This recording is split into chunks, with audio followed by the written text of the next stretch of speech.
5. Segunda carta de Paulo aos Coríntios, capítulo 5. Nós vamos ler a partir do versículo de número 6. E os irmãos já tomam seus assentos. Nós vamos ler até o 10. Diz assim: pelo que estamos sempre de bom ânimo, sabendo que, enquanto estamos no corpo, vivemos ausentes do Senhor, porque andamos por fé e não por vista. Mas temos confiança e desejamos antes deixar este corpo para habitar com o Senhor. Pelo que muito desejamos também ser-lhe agradáveis, quer presentes, quer ausentes, porque todos devemos comparecer ante o tribunal de Cristo, para que cada um receba segundo o que tiver feito por meio do corpo, ou bem ou mal. Amém. Pode se assentar, queridos. Meus irmãos, nós que servimos a Deus, precisamos entender a movimentação de Deus na nossa vida. Nós que servimos a Deus, precisamos entender o agir de Deus, como Deus trabalha. Eu tenho alguns amigos lá no norte do país, são amigos do Brasil, desde a época do Brasil, amigos desde mais de 20 anos de amizade. Fui pastor deles no Brasil, e eles vieram para Portugal em 2018, eu cheguei aqui em 2022. Desde que eu cheguei, tivemos algum contato, mas eu vim para um lado, eles foram para o outro. Mas desde que a minha família chegou, em 2023, para quem não sabe, eu fiquei 1 ano e 6 meses sozinho aqui. Eu fico feliz, pastor, toda vez que eu venho pregar aqui, tem um monte de gente nova. Muita gente que eu não conheço, né? A gente está aqui desde o início com o pastor Júnior, e eu fico feliz por isso, de ver muitos rostos novos. E fiquei aqui 1 ano e meio sozinho, minha família chegou, e desde que minha família chegou, a minha esposa tinha um desejo muito grande de morar próximo desses amigos, de estar lá no norte do país e estar próximos deles, devido à afinidade que nós tínhamos. Mas como já estávamos aqui estabilizados, estávamos aqui em Caldas da Rainha, as crianças chegaram, foram para a escola, ela começou a trabalhar também, então ficamos por aqui. Mas há mais ou menos uns 3 meses atrás, ou 2 meses, aconteceram 2 situações. Primeiro, é que a empresa que eu trabalhava faliu. Eles fecharam as portas, eu fiquei sem trabalho, e juntamente a isso, a senhoria do apartamento onde eu moro pediu o apartamento. Falou assim: olha, eu preciso que você entregue as chaves do apartamento até o dia 30 de novembro. E agora eu tinha que procurar uma outra casa, um outro lugar, procurar um outro trabalho. E a minha esposa falou assim: bom, é a hora da gente ir embora, é Deus expulsando a gente daqui. E aí ficamos num conflito, porque eu não queria ir. Eu falei: não, a gente está aqui, está estabilizado, tem os irmãos, tem a igreja. E aí assumimos a igreja lá em Nazaré, na saída do pastor José Luiz, mas ela queria muito ir. E eu pedi a Deus uma palavra. Eu falei: Senhor, fala comigo. E a palavra que Deus me deu, irmãos, foi 1 Coríntios capítulo 7, 32, que fala assim: o que é solteiro, cuida das coisas do Senhor, mas o que é casado, cuida das coisas do mundo em como agradar a esposa.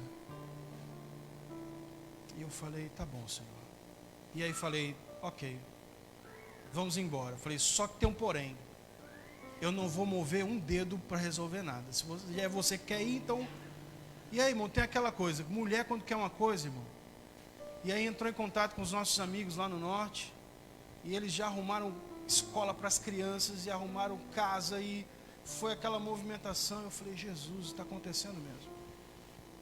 Bom, e chegou o momento que nós falamos com o pastor, que nós estávamos indo para o norte. Não era um desejo meu, mas tive que entender que isso era um propósito de Deus. Até que semana passada, acredito eu, semana passada,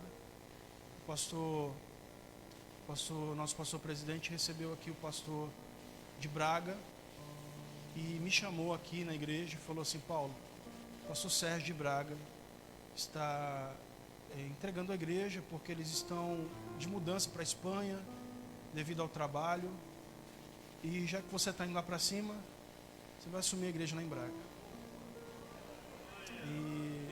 E aí eu entendi, falei: amém, Senhor, eu percebo que isso é um propósito do Senhor. Amém? Nossos filhos já estão lá, as crianças já estão lá, já mudaram, já estão lá estudando, já estão na escola, e acredito que mês que vem, por volta do dia 11 mais ou menos, nós já estamos indo também de vez lá para cima. Mas esse todo é o trabalhar de Deus, irmãos. O bom é que Portugal é tão pequeno que logo logo a gente está aqui, vocês estão lá, e a gente vai estar sempre em contato. Diante da palavra de Deus, queridos, eu queria compartilhar um testemunho que aconteceu. Eu falei isso aqui na quinta-feira, mencionei na quinta-feira, mas eu queria contar isso em mais detalhes, até porque há muitos irmãos que estão aqui que não estavam na quinta. Há mais ou menos 3 semanas atrás, eu estava na igreja lá em Nazaré e eu percebi a presença de um jovem que estava lá. Estava inclusive acompanhando uma jovem lá da nossa igreja, lá em Nazaré. E como os dois estavam sentados um lado do outro, eu deduzi que eles fossem namorados, que os dois estivessem namorando. Mas quando terminou o culto, eu tentei procurá-lo e ele já tinha ido embora. Falei: bom, não consegui falar com ele, não sei quem é, não tive contato com ele. Mas quando foi no outro domingo, no domingo seguinte, terminou o culto, eu já fui lá atrás dele conversar com ele e descobri que ele era português. Ele era um português. Ele falou para mim que tinha 27 anos e estava namorando com essa jovem. E eu falei: olha, obrigado pela sua presença, você é sempre muito bem-vindo aqui. E ele olhou para mim e falou assim: olha, pastor, eu vou logo lhe dizer uma coisa. E eu aprendi a amar os portugueses porque eles são diretos, né? Eles não fazem rodeio, eles vão lá e é isso. Ele disse para mim assim: olha, vou logo lhe dizer uma coisa, eu estou vindo aqui na igreja junto com a Gabriela, porque nós estamos namorando, me sinto muito bem aqui, as pessoas são muito simpáticas, mas eu não acredito em Deus. Eu não acredito em Deus, eu não acredito em Jesus Cristo, não acredito nessas cenas da Bíblia, mas tenho vindo aqui, gosto do ambiente, as pessoas são simpáticas e agradáveis. Eu olhei para ele e falei: você aceita tomar um café comigo? Ele falou: claro, aceito. Eu falei: então, vamos marcar. E aí, combinando ali, sexta-feira. Então, sexta-feira marcamos. Ele mora em São Martinho. Ele falou: não, eu vou às Caldas. Vou para as Caldas, marcamos 7 horas no café da rodoviária. O nome dele é João. E aí cheguei lá, no café, sentei com ele. Eu disse assim: olha, não se preocupe que eu não vou tentar lhe convencer a nada. Ele falou: e nem vale a pena. Eu falei: ok, não vamos conversar. E eu falei para ele: eu queria conversar com você porque eu nasci, não nasci na igreja, mas eu comecei a frequentar a igreja muito novo. Com 7 anos de idade, a minha mãe começou a me levar para a igreja e eu cresci, a minha infância, adolescência na igreja. Mas, quando eu cheguei na minha juventude, eu comecei a questionar se aquilo que eu acreditava era verdade. Eu comecei a questionar, eu disse para ele, se realmente a Bíblia é a palavra de Deus, como me ensinaram, se Deus realmente existe, porque na escola, eu disse a ele, no ensino secundário que eu fazia, dizia que o mundo veio de uma explosão, que o mundo veio do Big Bang, de uma reação em cadeia de moléculas, e que surgiu o planeta, surgiu o universo, e que nós somos fruto de uma evolução constante dos seres vivos. E eu comecei a questionar, falei para ele, mas aí, quando eu comecei a duvidar se realmente Deus existia, eu fui estudar, e eu fui estudar a ciência. Eu fui estudar a biologia, a geografia, para tentar entender que história era essa de que o mundo veio do nada.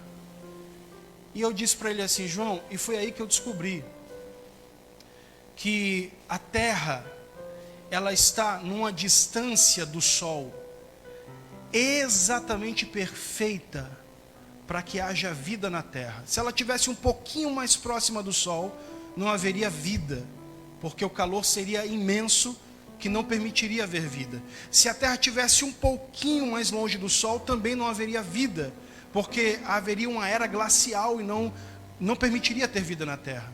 Eu disse para ele, a Terra, ela gira no seu próprio eixo, na frente do Sol, na velocidade exata para que haja vida na Terra. Se a Terra girasse um pouquinho mais devagar, ou um pouquinho mais rápido, não haveria vida na Terra.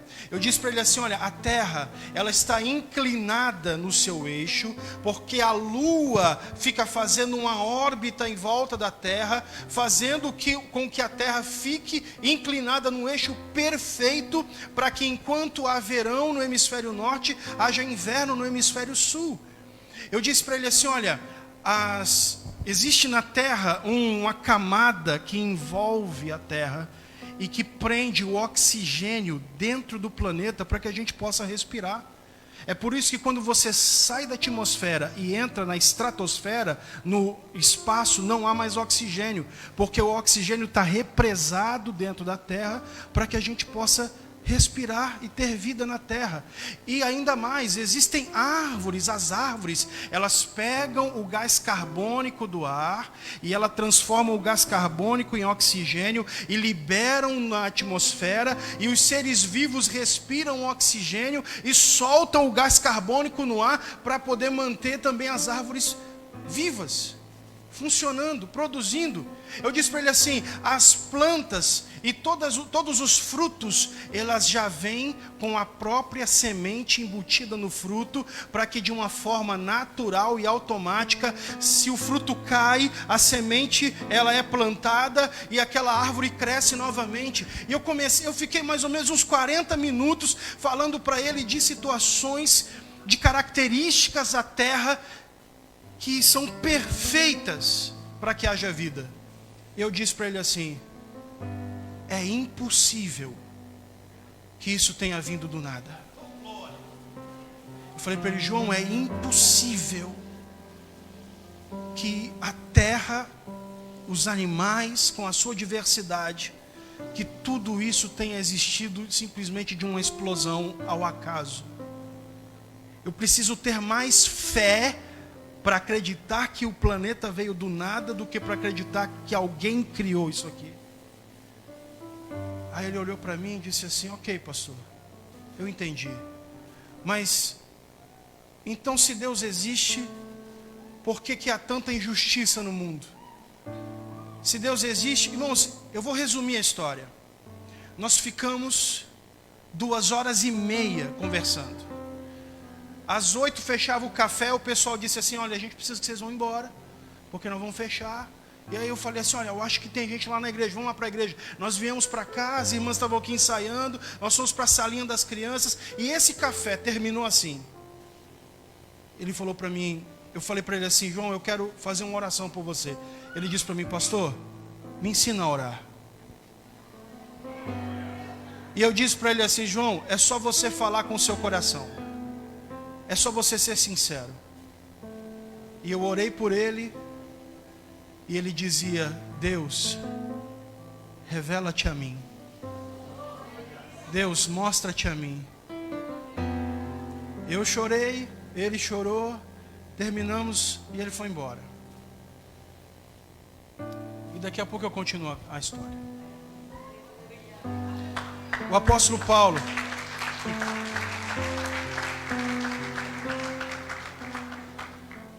Paulo, ele tinha certeza da eternidade. Ele tinha certeza do céu. E ele fala assim, pelo que estamos sempre de bom ânimo, sabendo que enquanto estamos no corpo, vivemos ausentes do Senhor, Estamos aqui nesse corpo, mas estamos ausentes dele. Nós o sentimos, nós cremos nele, mas estamos ausentes. E ele fala assim: porque vivemos por fé, andamos por fé e não por vista. Ele acreditava no céu, ele acreditava na eternidade. Ele cria que quando ele deixasse esse corpo, a sua alma estaria com Jesus. Versículo 8 ele fala: mas temos confiança e desejamos antes deixar este corpo para habitar com o Senhor. Desejamos deixar esse corpo. Irmãos, há uma lição na palavra de Deus, há um ensinamento na palavra de Deus, de que quando partirmos para a eternidade, quando partimos dessa terra, há dois caminhos. Aqueles que servem a Jesus, que amam a Jesus, que creem em Jesus, ao morrerem, estarão com Ele. E aí eu vou falar uma crença minha. Por favor, não leve isso como doutrina. Por favor, não leve isso como doutrina. É uma crença minha. Porque quando Jesus contou a história do rico e Lázaro, ele disse assim: e morreu o mendigo e foi levado pelos anjos. Morreu também o rico e foi sepultado. Então Jesus fala assim: morreu o mendigo e foi levado pelos anjos. O que eu acredito é que quando nós fecharmos os olhos aqui, nosso coração parar de bater, e quando nós abrirmos os olhos do outro lado, vão ter dois anjos de Deus assim do seu lado, dizendo: seja bem-vindo. Nós vamos levar você para conhecer o seu Salvador. Morreu e foi levado pelos anjos. O apóstolo Paulo dizia: nós desejamos estar ausentes do corpo, deixar este corpo para habitar com o Senhor, pelo que muito desejamos.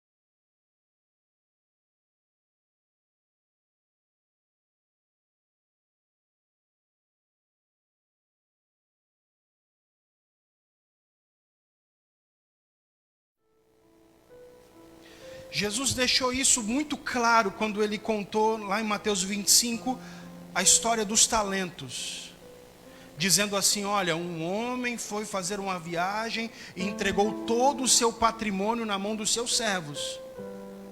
Deu para um 5 talentos, para outro 2, para outro 1, e depois ele voltou para prestar conta com eles. Isso significa que um dia eu e você estaremos diante do Senhor, e a pergunta que Ele vai fazer para você é: onde estão as tuas obras? O que você fez com os recursos que eu te dei? O que você fez com o tempo que eu te dei? O que você fez com os talentos e os dons que eu te dei? O que você fez com a energia e a saúde que eu te dei? Querido, eu espero que você continue meu amigo depois dessa mensagem. Mas deixa eu dizer uma coisa para você. É incoerente nós acreditarmos na eternidade, no céu, e vivermos uma vida aqui na terra sem pensar na eternidade. É por isso que Jesus um dia falou para os discípulos: não ajunteis tesouros na terra, aonde a traça e a ferrugem consomem, aonde os ladrões podem roubar e minar, mas ajuntai tesouros no céu, aonde a traça e a ferrugem não podem consumir, nem os ladrões podem roubar, porque aonde estiver o seu tesouro, aí estará também o seu coração. Irmãos, eu encontro pessoas que estão trabalhando, vivendo, vieram para cá, para a Europa, e parece, meu irmão, que o único foco é construir patrimônio, o único foco é: não, eu preciso conquistar, eu preciso aumentar, eu preciso juntar tesouro, eu preciso trocar o meu carro por um carro novo, eu preciso aumentar a minha casa precisa ter mais quartos, porque está muito pequeno, eu preciso ter muitas casas e propriedades aqui nessa terra. Ei, lá na eternidade, quando Jesus te perguntar: onde estão as tuas obras? Onde estão as tuas obras? Você não vai poder dizer: ah, Senhor, sabe o que é? É porque eu estava conquistando lá, é porque eu estava juntando, é porque eu precisava trocar de carro, é porque eu precisava comprar um terreno, uma casa. Não, sabe o que é, Senhor? É porque eu estava trabalhando demais. Não, eu estava estudando, tinha muitas faculdades. Nada disso tem importância na eternidade. Nada disso tem importância na eternidade. Um dia um jovem encontrou com Jesus. Um jovem encontrou com Jesus. Marcos 10, 17, eu acho. Marcos 10, 17, ou 10, 14.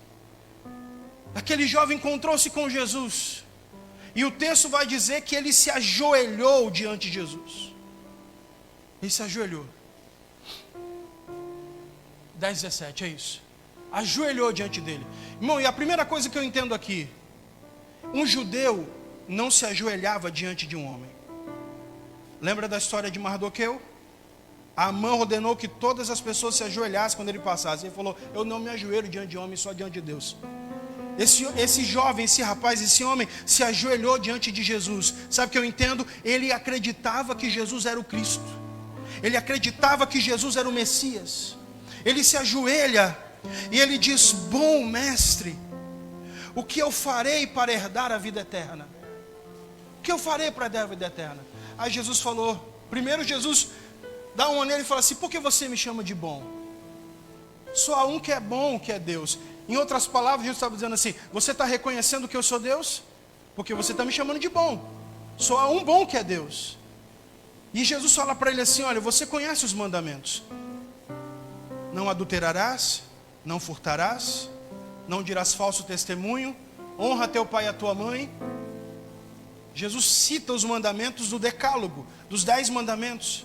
Porque antes de Jesus morrer na cruz, para alguém alcançar a salvação, era obedecendo à lei. O mais interessante é que Jesus não citou um mandamento, o maior dos mandamentos. Jesus não citou para ele: amarás o Senhor teu Deus de todo o teu coração e de toda a tua alma. Jesus não citou esse mandamento. Ele falou assim: ah, Senhor, mas eu tenho cumprido isso desde a minha meninice. Aí Jesus olhou para o coração dele e viu que havia uma coisa que ocupava o primeiro lugar no coração dele. Havia uma outra coisa que estava ocupando o lugar de Deus no coração dele. E Jesus fala para ele assim: te falta uma coisa. Vai abrir mão de tudo que você tem. Depois você vem e me segue. Preste atenção nisso aqui. Jesus fez o mesmo convite que ele fez para os discípulos. Jesus tinha virado para Pedro, João, Tiago, André e tinha falado assim: venham após mim, vinde, me sigam e eu vou fazer de vocês pescadores de homens. E eles largaram tudo, o barco, a empresa de pesca, os peixes, e seguiram Jesus. Jesus virou para Mateus na coletoria e falou assim: vem e me segue. Mateus abriu mão de tudo, do cargo político que tinha, para seguir Jesus. Jesus estava chamando ele para ser um discípulo, para andar com Ele, para ser um apóstolo, vem e me segue. Abre mão de tudo, vende, dá para os pobres, vem e me segue. E o homem pesou na balança. Porque para seguir Jesus, meu irmão, precisa renunciar tudo. Precisa abrir mão de tudo. Jesus falou: eu quero fazer de você um missionário. Eu quero te enviar às nações. Porque foi isso que aconteceu com os 12. Eu quero te enviar às nações. Vem e me segue. Mas ele foi embora triste, porque tinha muitas propriedades. Havia um outro Deus no coração dele. O mais interessante é que a única coisa que Jesus compara com o Senhor é mamon, é o dinheiro. Porque ele fala: não podeis servir a dois senhores. Ou você vai servir um e odiar o outro, ou você serve a Deus ou as riquezas. Você pensa que Deus te trouxe para a Europa para ganhar euro? Você acha que Deus te trouxe para a Europa para você ficar rico? Você acha que Deus te trouxe para cá para melhorar a sua vida? Deus te trouxe para esse país porque há um plano divino para conquistar a Europa para Jesus. Deus te trouxe para esse país porque há um avivamento chegando para as nações, e Deus está procurando pessoas com o coração disposto aí que diga assim: Senhor, eu abro mão de tudo para viver o que o Senhor tem para mim. Eu estou disposto, Senhor. Uma chance igual a essa, talvez eu não tenha mais.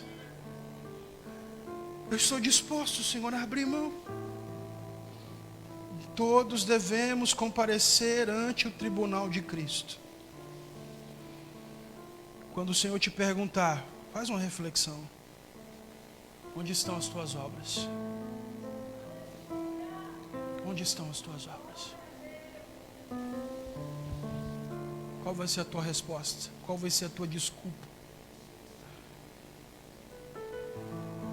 O João foi no domingo, após o café, lá no culto. Irmão, e eu fiz o apelo. Quem quer entregar sua vida a Jesus aqui? A igreja de pé. A namorada olhava para ele, e ele está assim. E eu insisti. E o João não aceitou Jesus. Mas quando terminou o culto, eu falei assim: topa tomar mais um café comigo?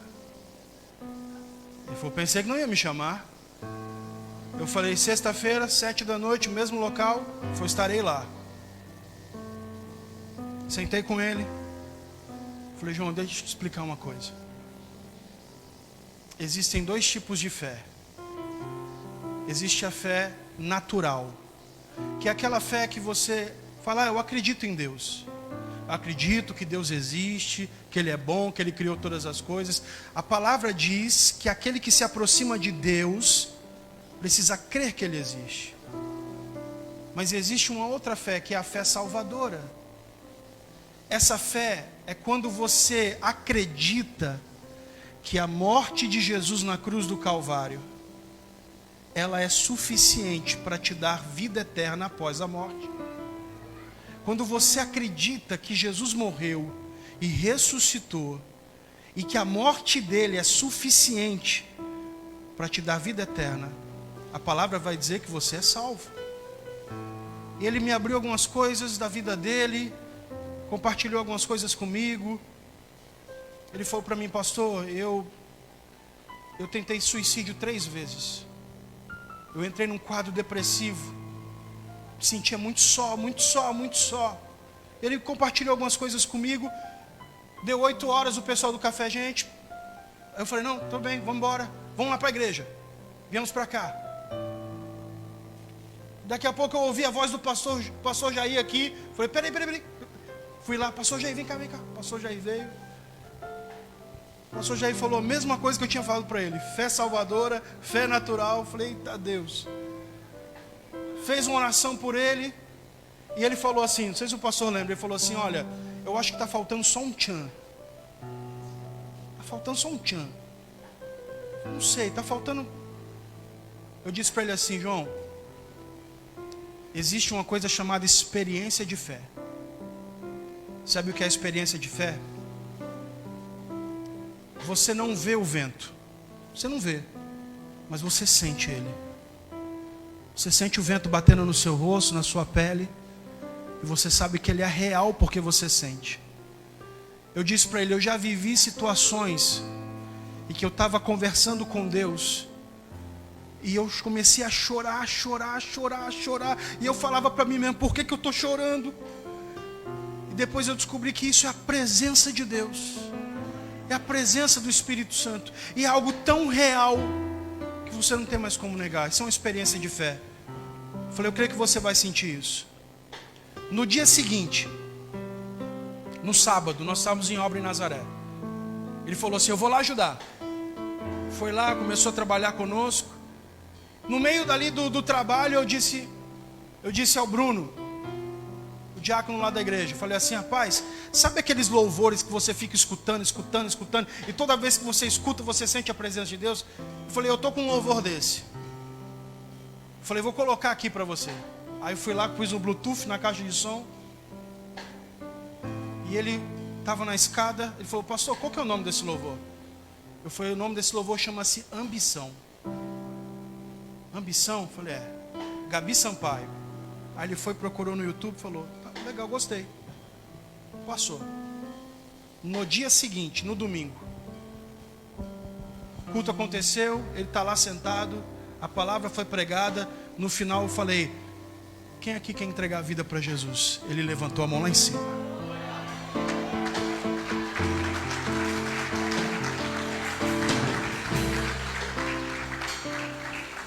Quando terminou o culto, ele disse para mim assim, pastor, sabe o que o senhor falou para mim sobre experiência de fé? Sobre sentir algo, sentir, você não sabe explicar? Eu falei, sim. Ele falou, depois que nós terminamos a obra aqui na igreja, eu voltei para casa escutando esse louvor. E eu me peguei chorando, aos prantos, chorando, sentindo a presença de Deus. E eu disse, Senhor, eu me rendo. Eu me rendo e eu te recebo como meu Salvador. Se coloque de pé.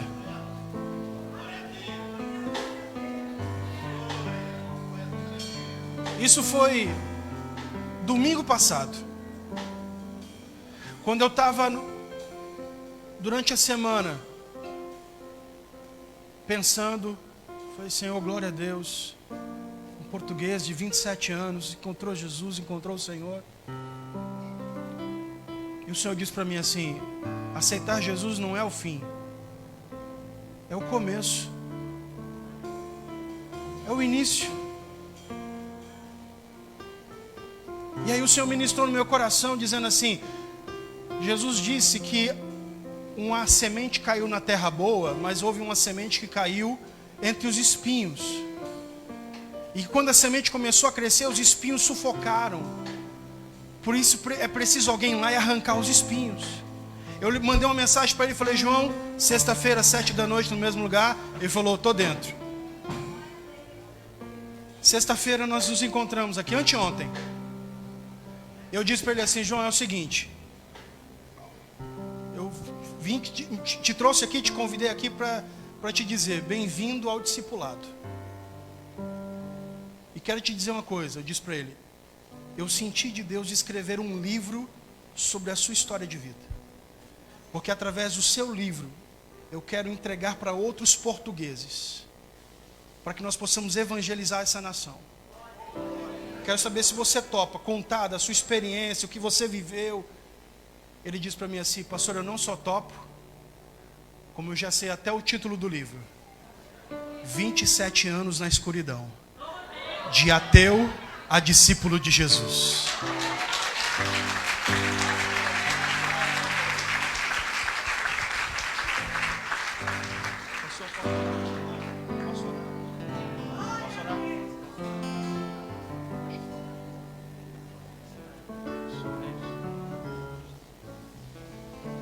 eu quero, diante dessa palavra, fazer um convite para que você saia do seu lugar e venha aqui à frente. Você que quer ser usado por Deus, para que Ele te use nessa Europa, para que Ele te use nesse continente. Você que está disposto a abrir mão, inclusive dos seus próprios planos, da sua carreira. Você que está disposto a abrir mão de tudo para viver o sonho e o propósito que Deus tem na sua vida. Irmãos, eu vejo jovens aqui, e quando eu vejo esses jovens eu falo: Senhor, o Senhor precisa de tantos jovens que se disponham a serem usados por Ti nessa nação, a serem usados por Ti nesse continente. Irmãos, a Europa está mergulhada no ateísmo, longe de Deus, mergulhada na promiscuidade, mergulhada.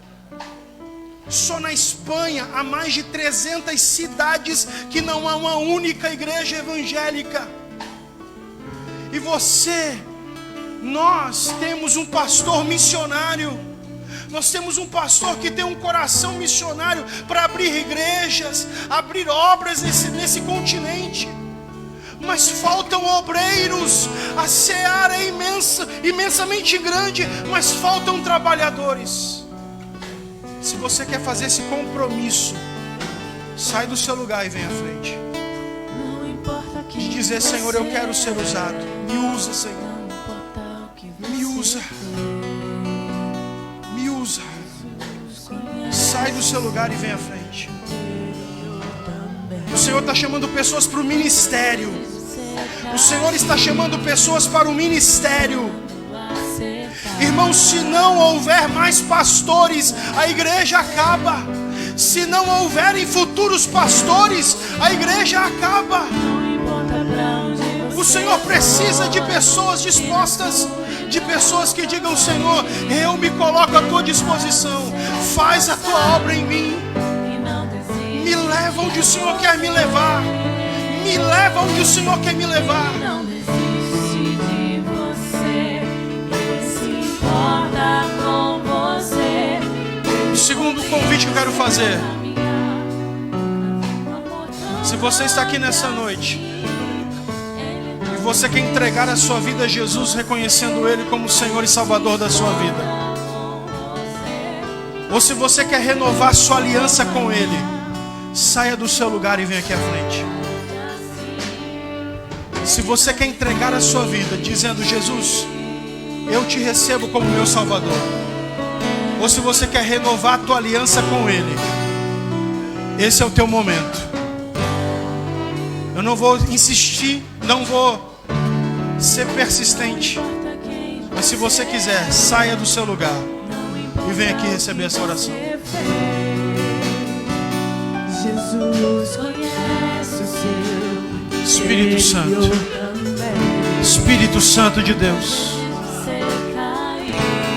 aqui estão, Senhor, esses irmãos e essas irmãs que estão fazendo um compromisso contigo, Senhor. Estão fazendo um compromisso, Senhor, de dizerem: Senhor, usa-me onde o Senhor quer me usar, leva-me onde o Senhor quer me levar. Se o que estão dizendo: Senhor, eu estou disponível e disposto, eu estou disponível inclusive a abrir mão dos meus próprios planos. Eu estou, Senhor, disponível e disposto a, se possível for, se necessário for, a abrir mão daquilo que eu planejei para mim, para ser usado por Ti nessa nação, para ser usado por Ti nesse continente. Espírito Santo, eu não sei onde o Senhor vai nos levar, eu não sei onde o Senhor vai os levar, eu não sei qual é o país que o Senhor irá usá-los, eu não sei, Senhor, qual é o povo que eles serão, Senhor, instrumentos do Senhor para alcançá-los. Mas eu te peço, Deus, traz capacitação, eu te peço, Senhor, traz sabedoria, Ministra sobre ele, Senhor, recursos. Usa pessoas, Senhor, para que o teu projeto se cumpra e se concretize na vida deles. É o que nós oramos, Senhor, em nome de Jesus. Em nome de Jesus. Ele não desiste. As palmas glorificam e exaltam o único Deus, Deus de Abraão, o Deus de Isaac, o Deus de Jacó, que é o Deus desta igreja. Um único Deus, conhecido como Elohim no Antigo Testamento e El Shaddai. Esse Deus é o Deus da igreja de Caldas da Rainha, que tem trabalhado na vida dos nossos irmãos obreiros. O pastor Paulo, ele já trabalha no campo missionário comigo há quase 4 anos. E devido à sua situação limitada de saúde, pela sua 2ª cirurgia no coração, por muitas vezes ele disse: pastor, eu quero estar no altar, trabalhando, eu não consigo. Eu não sei quanto tempo Deus me dará. Então, a minha prioridade, sim, é a minha família, trabalho, porque ninguém vive sem isso. E Deus entende isso, sim ou não? Mas buscai primeiro o reino. O reino é a prioridade da igreja. Pastor, funciona reino sem família? Não. Porque a sua família também faz parte do reino. Então elas trabalham em simultâneo, os amigos, companheiros, ninguém abandona ninguém por causa do reino. Mas a prioridade é sempre o reino. E ele sempre demonstrou isso.